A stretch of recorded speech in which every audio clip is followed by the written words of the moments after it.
Welcome to HFY Kids, where human heroes save the stars.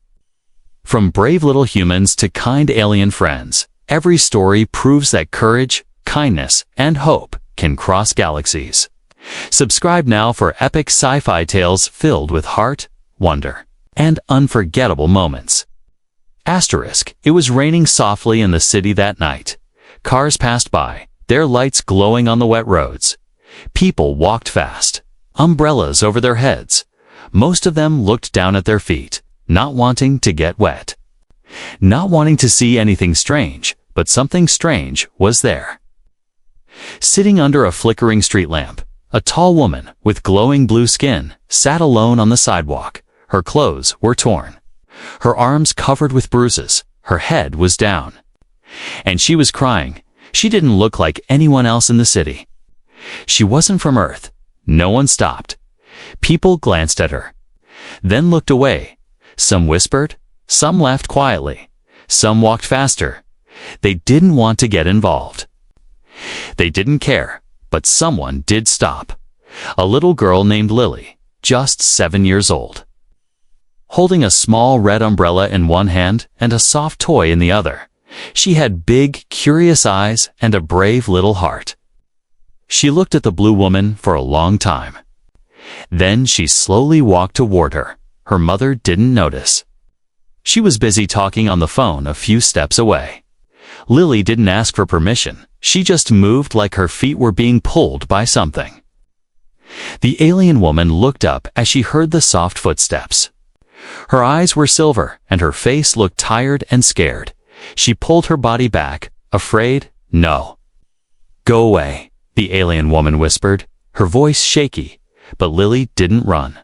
She stepped closer and stood right in front of her. The rain was falling harder now. Lily held the umbrella over both of them, and then she said something that shocked the woman. "Think I need to hug you?" Lily said softly. The alien woman stared at her, confused. "No one hugs me," she whispered. "No one should. I'm not safe." But Lily just dropped her toy, bent down, and hugged her tightly. Her small arms wrapped around the woman's soaked body. Something strange happened in that moment. The woman's body glowed faintly with a blue light. It was soft at first, then brighter. Her hands, once shaking, became still. Her breathing slowed. Her eyes closed. She felt warm for the first time in many years. Lily smiled and held on tighter. The alien woman asked, "Why did you do that?" Lily simply said, "You look sad," and then the woman started crying again. But this time, not because of pain, because of hope, across the street. Someone watched from a dark building rooftop. A small red light blinked once, then disappeared. The watchers didn't like what they saw. They sent a silent message into the sky. "She has awakened," the message said. "The Ember Key has been touched by the child," and with that, a chain of events began. One that would shake both Earth and the stars. But Lily didn't know that. She only saw a woman who needed help, and so she held her hand and said, "Come with me. We'll go home." The alien woman hesitated. She had nowhere to go. No name, no home, no safety. But when the little girl looked up at her and smiled, the woman felt something strong inside her chest. She stood up slowly, still shaking, still unsure. Lily gave her the soft toy she had dropped. "You can hold him," Lily said. "He's not scared of blue." And they walked together through the rain. One small step at a time, a little girl and a strange blue woman with glowing skin. One full of kindness, the other full of secrets. But for now, under the rain and the street lamp, they were just two souls who found each other. And behind them, the flickering light blinked one last time, then went dark. Asterisk, the house was small, but it felt warm inside. Lily held the blue woman's hand as they entered. Her dad, a quiet man with strong arms and kind eyes, stood by the kitchen door. He was wearing an old army jacket and had grease stains on his hands. He had been fixing the heater again when he saw Lily come in with a strange blue-skinned woman. He paused. "What's this, Lily?" he asked, trying to keep his voice calm. "She was crying," Lily said. "I hugged her, and now she's with us." The man looked at the woman closely. She was wet, cold, and trembling. But her eyes were not dangerous, just tired and full of pain. The man sighed and nodded once. "All right," he said. "Ah, she can stay for the night." The woman opened her mouth to speak, but no words came. She hadn't spoken to anyone kindly in years. She just gave a small bow and whispered, "Thank you." Lily's dad led her to a small guest room. He brought her a blanket and left an extra sweater. Then he quietly closed the door. But his soldier mind was alert. Something about that woman wasn't normal. Not just her skin, not just her eyes. There was something else, something hidden. That night, Lily fell asleep, hugging her toy and smiling. The blue woman who still hadn't given her name sat on the floor in the dark room. She couldn't sleep. She touched the place behind her neck. There was a mark there, glowing faintly under her skin. She closed her eyes and whispered to herself, "They will come at midnight." Lily's dad walked past her door. He paused. Listening, he heard soft humming. It didn't sound like any human song. He gently pushed the door open and saw her sitting there, her back to him, and that's when he saw it. A faint blue symbol, like fire, drawn into her skin, pulsing softly at the back of her neck. His eyes widened. He had seen that mark before, years ago, in a war humans weren't supposed to know about. He had seen soldiers with that mark destroy entire machines without touching them. He had seen people scream when touched by those hands. She wasn't just an alien. She was something else, something dangerous. The next morning, the woman sat at the small table, eating slowly. Lily handed her warm bread with honey. "Do you have a name?" Lily asked. The woman looked away. "I forgot it," she said. "A long time ago. Then we'll give you a new one," Lily said, smiling. The woman blinked. Confused, "Can I call you Bluey?" The woman chuckled for the first time, a soft sound like wind touching glass. "All right," she said, "call me Bluey." But outside the house, someone was watching. A figure stood across the street, wearing a hood and holding a black device. The screen blinked once, showing the glowing mark on Bluey's neck. Then the figure whispered into a small communicator. "Target located," the voice on the other end replied. "Prepare for extraction, back inside." Lily and Bluey were playing with building blocks. Lily showed her how to stack them. Bluey smiled, but her hands trembled. She was feeling something strange, peace. And peace made her afraid. Later that day, Lily's father sat in the garage, staring at an old photo. It was from a mission long ago, and in the background of the photo, he saw the same symbol on a fallen soldier. He whispered to himself, "What are you doing here?" That night, he knocked gently on Bluey's door. She looked up, ready to run. "I won't hurt you," he said, "but I need to know, what are you?" Bluey looked at him, her silver eyes serious. "I was built to destroy," she said, "but I ran away, and now?" He asked. "I'm trying to be nothing," she replied, "but your daughter. She makes me feel like I can be something else." Outside, the figure across the street placed a small black cube on the ground. The cube opened and blinked red. A signal was sent into the sky and far above Earth. Something big began to move. The night was too quiet, the kind of quiet that makes even the air feel heavy. Lily slept peacefully, holding her soft toy close. Bluey sat near the window, watching the street like a shadow. She could feel it in her bones. Danger was coming. The mark on her neck pulsed again. Brighter than before, she touched it with shaking fingers. Downstairs, Lily's father cleaned an old plasma rifle he had buried in the garage. He hadn't used it in years, but his soldier's instinct had returned. He knew what he saw on her neck. He knew what it meant.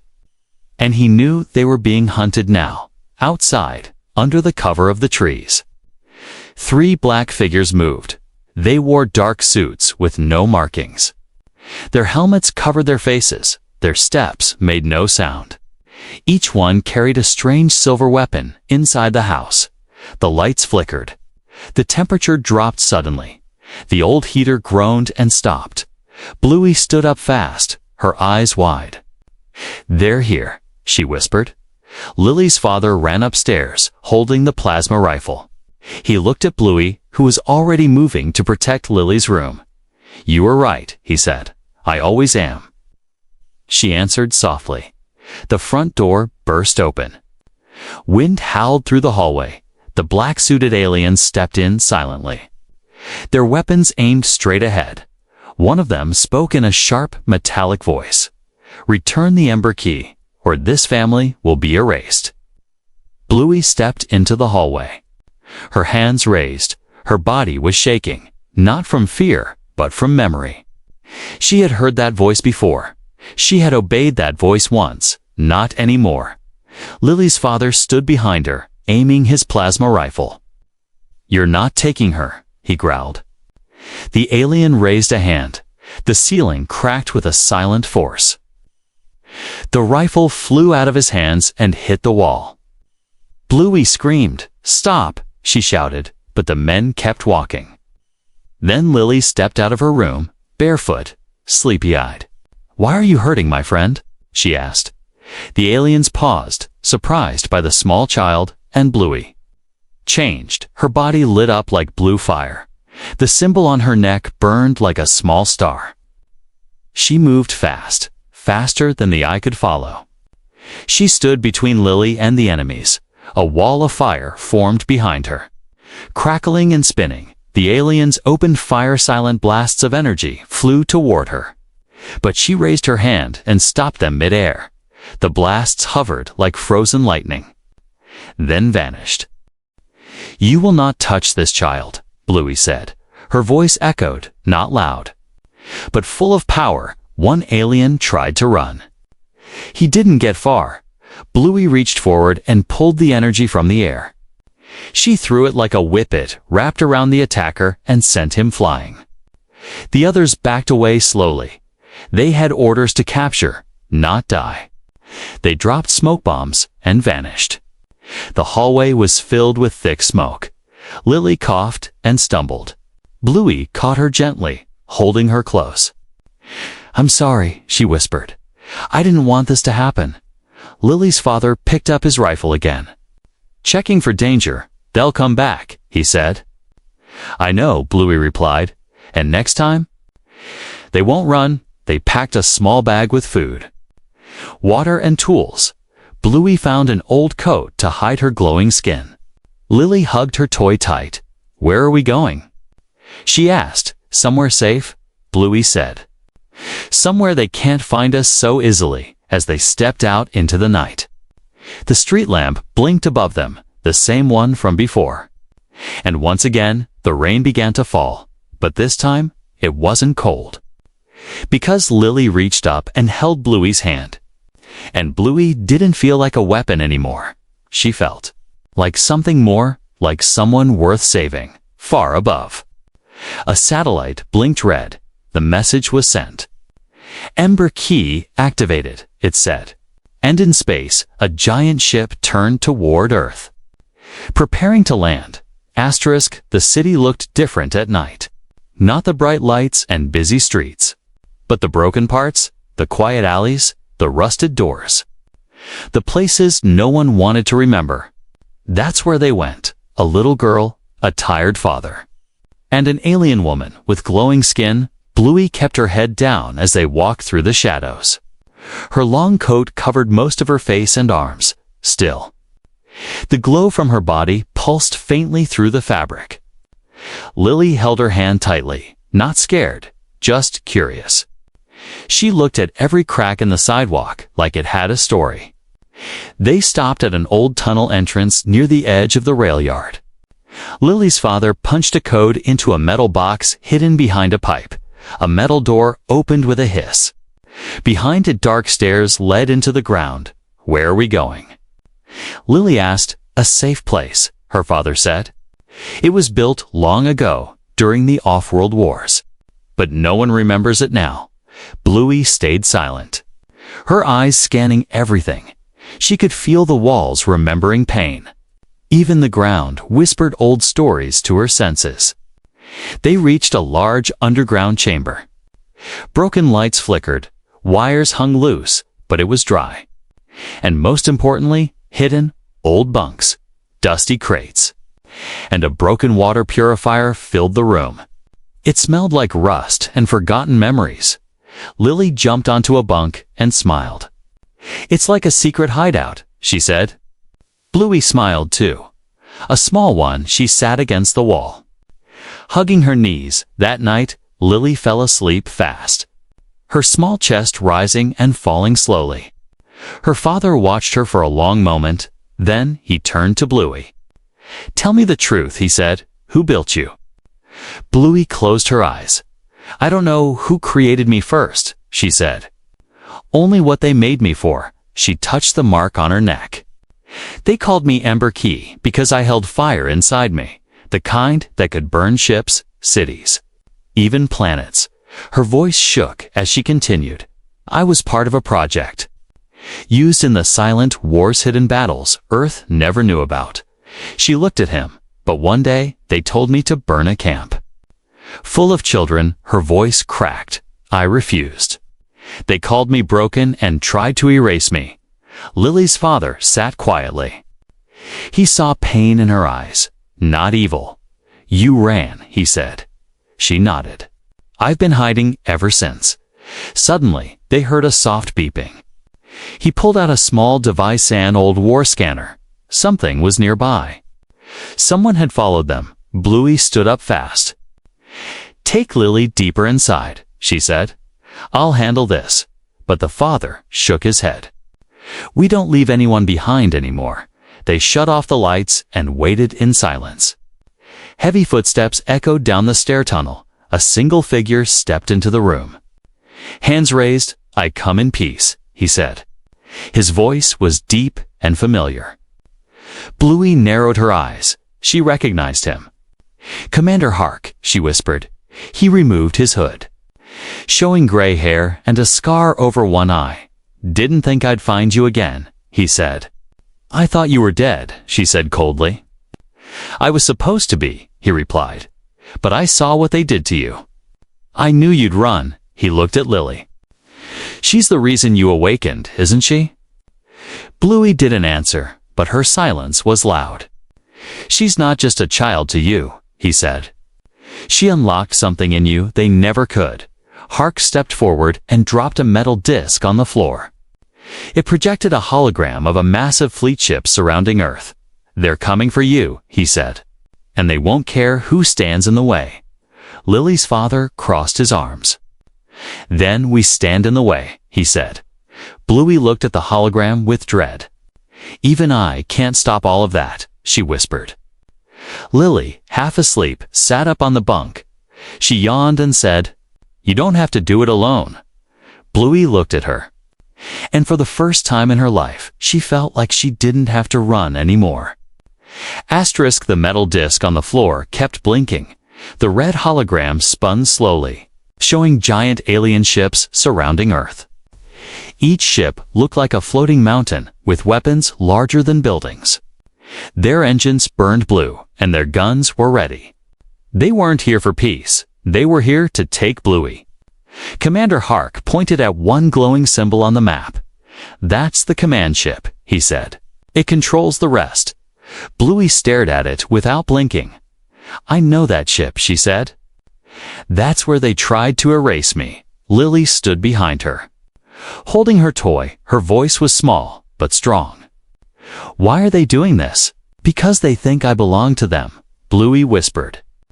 "Because I used to obey them." Lily's father crossed his arms. "Then we fight," he said. But Hark shook his head. "Fighting them means war." He said billions could die. Bluey stepped back. Breathing hard, she knew Hark was right. If she stayed, Earth would burn. If she left, she might never return. Lily saw the fear in Bluey's eyes. She walked over and touched her hand. "You're not alone now," Lily said. Bluey knelt down and looked into Lily's eyes. "I don't want to leave you," she said. "Then don't," Lily whispered, hugging her tight, and then it happened again. The hug, that simple, small thing, it unlocked something inside Bluey deeper than memory.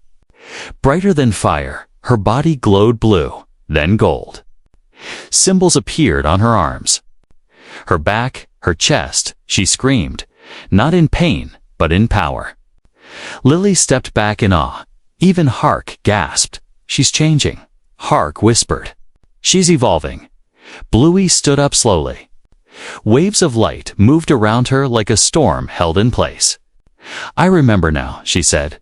"They didn't make I was born different." Then altered, Lily's father held his breath.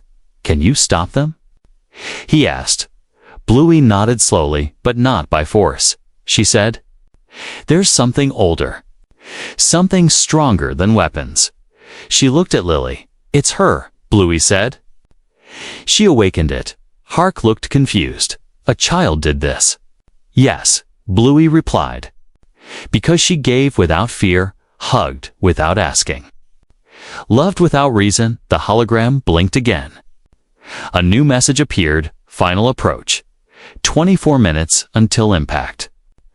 "They'll land in the capital," Hark said. "They'll use fear to break Earth's will." Bluey stepped forward. "Then we go there," she said. "But not to fight, to show them what they've forgotten." Lily's father handed her a small energy crystal. "For protection," he said. She took it and smiled. "Thank you." They moved fast through the tunnels, past old bunkers and forgotten paths at the surface.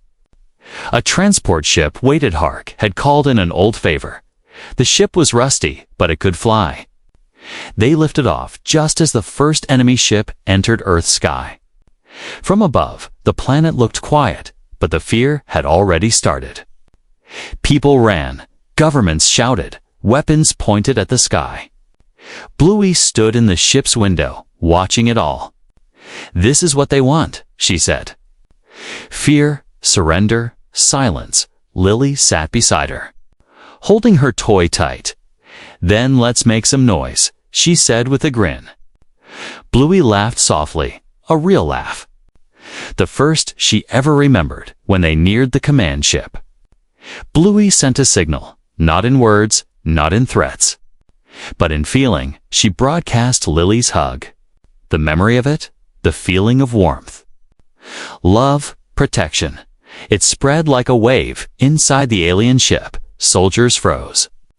Some dropped their weapons, others fell to their knees. They felt something they hadn't known for years. Compassion. The fleet didn't fire. Not yet. They waited. Confused, shaken, and in that moment, Bluey sent one more message. "I am not your weapon. I am not your tool. I am free," and Earth held its breath. The sky turned red. Not from sunset, but from the shadows of the alien fleet. Thousands of dark ships blocked the stars. People ran through the streets. Afraid and confused, alarms screamed across cities. News screens showed the same words everywhere.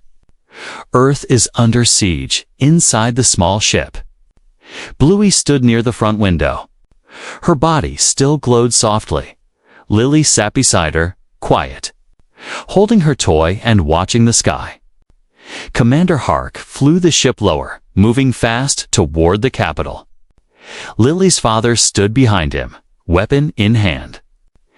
They didn't know what would happen next, but none of them wanted to hide anymore.